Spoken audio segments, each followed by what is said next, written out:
Okay, so in this video I want to talk to you about what it takes, or the characteristics that you need to become a successful trader, the important traits, if you like, of a successful trader.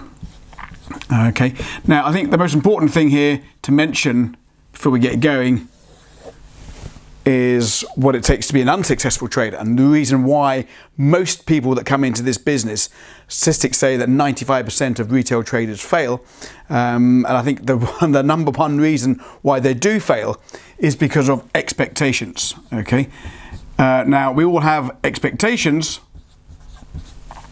nothing wrong with that, high expectations, most of us, but it's coming in with the right expectations, the realistic expectations, which I think is the most important thing to note here.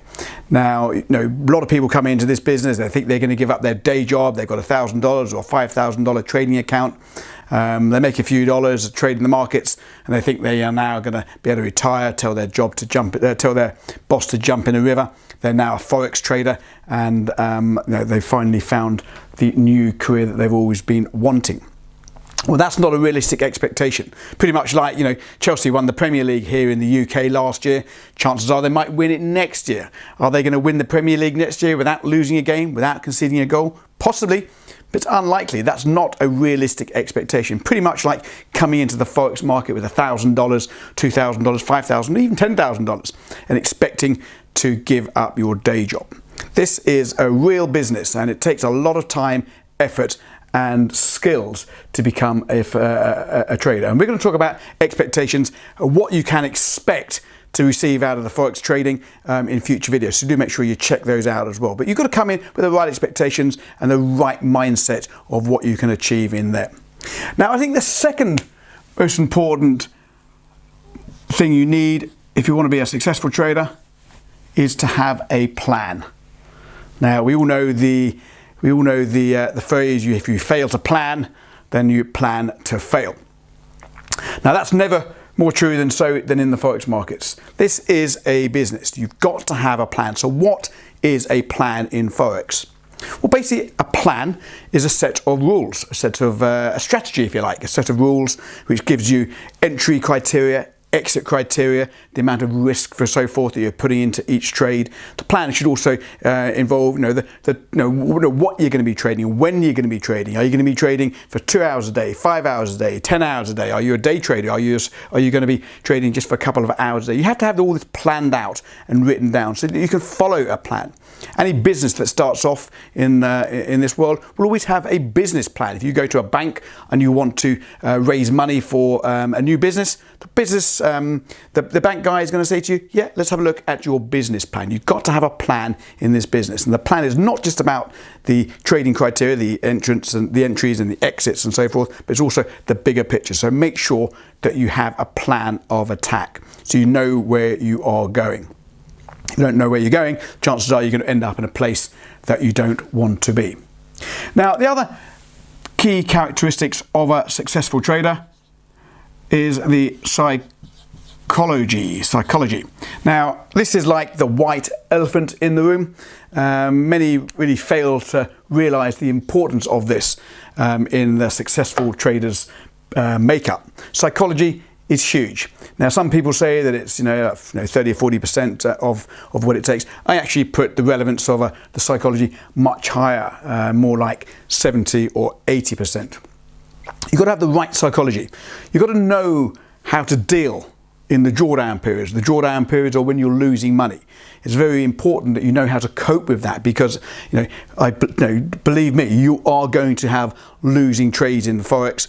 You are going to have losing periods. You're going to have a drawdown period, and sometimes very difficult to manage that emotionally. So you've got to know how to deal with that. But equally important, you've got to know how to deal with the winning periods. That could be equally as damaging as the losing periods.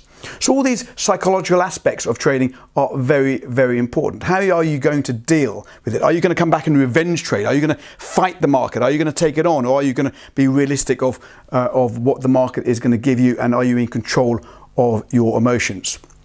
Now, there's a whole raft of different emotions that you're going to experience when you're trading, because when you're trading real money, that money is an emotional commodity, and no one likes to lose money, and everyone likes to win or make money.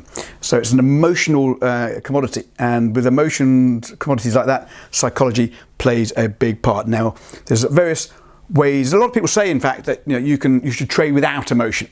Well, I'm a firm believer that as human beings, that is pretty impossible to trade without emotion. What I've done over the years, and I've been trading for 30 years or so, is I've learnt the emotions, and I learn how to deal with the emotions when I'm in those emotional periods, because everyone's going to get them. So I'm aware of the emotions, and I avoid, at the best of my ability, to situations where my emotions become more intense. So I know the emotional, the makeup, and I try to avoid them when I can. And certainly when I'm in an emotional state, I'm aware of it and don't let it affect my overall trading, which is very, very important. Now, in future videos, we're going to talk about the emotions, the typical emotions that you might experience as a trader, and how to be aware of them and how to deal with them. Okay, now the other key aspect of a successful trader is risk. Okay, now I consider myself a risk manager as much as I do a trader. Okay, when you're coming into the forex markets, a lot of people are thinking about how much money they can make.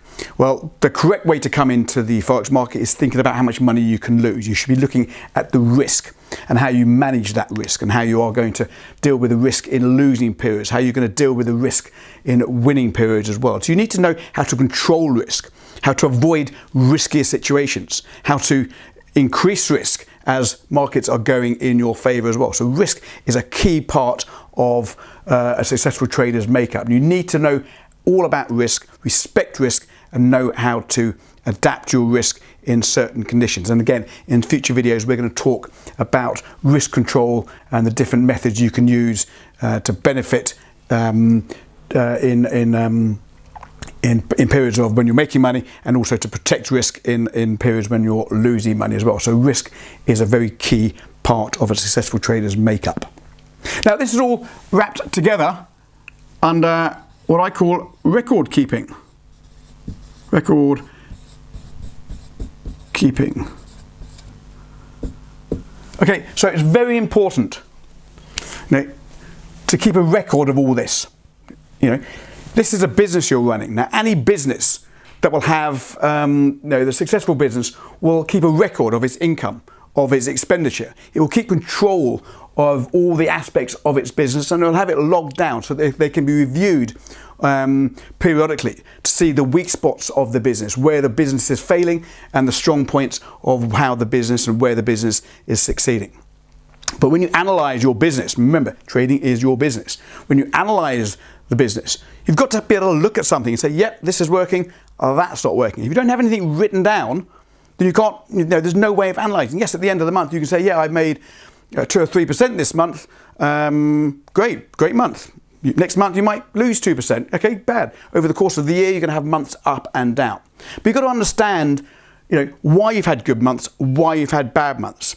And when you've done your record keeping, you've kept control of all this in terms of a journal, keeping the records, then you'll be able to basically work on the losing periods, and also work on the winning periods as well. It could have been a better month if you hadn't have been so off your plan. So make sure you keep a record. Now, each and every trade that you place in the market, I like to keep a record of each and every trade. Every month, normally the last Sunday of the business month, I'll go through my journal and I'll look at each and every trade, and I'll evaluate good trades, bad trades. Remember, a bad trade doesn't mean I've lost money. A bad trade, could be a winning trade, but it's still a bad trade if I've broken my plans and I've messed around with my risk and my psychology was out of the wall. So you need to make sure that you're keeping a record so that you can monitor all these different things that are going on in your new business as a forex trader. I'm going to say in future videos we're going to go into more detail all these, especially the risk, psychology, business plan, and expectations. In fact, all of these topics we'll cover in more detail in future videos, so do make sure you check those out.